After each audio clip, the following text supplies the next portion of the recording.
Hi friends, అందరికీ నమస్తే. రోజు ఒక ఇంట్లో భార్య భర్తలు ఇద్దరు గొడవ పడుతున్నారు. ఒకరంటే ఒకరు తగ్గేదిలే అని పొట్లాడుకుంటున్నారు. ఇంతలోనే భర్తకు డ్యూటీకి టైం అయిపోయింది.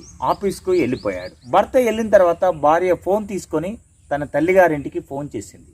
వాళ్ళ అమ్మతో జరిగిన విషయం అంతా చెప్పింది. అప్పుడు వాళ్ళమ్మ, నీలాగే అక్క కూడా చేసి ఇప్పుడు ఇంట్లోనే కూర్చుంది, మళ్ళీ నీ సమస్యనా అని ప్రశ్నించింది. అప్పుడు ఆమె ఫోన్ పెట్టేసి ఆలోచించింది. పొద్దున జరిగిన గొడవలో తన తప్పేంటో తెలుసుకుంది. భర్త రాగానే క్షమాపణ చెప్పాలని నిర్ణయం తీసుకుంది. భర్త ఉద్యోగం నుంచి వచ్చేలోపు వంటలన్నీ పూర్తి చేసింది. భర్తకి ఇష్టమైనటువంటి పాయసం కూడా చేసింది. భర్త రాగానే చిరునవ్వుతో పలకరించింది. అన్ని వంటల్ని అతనికి వడ్డించింది.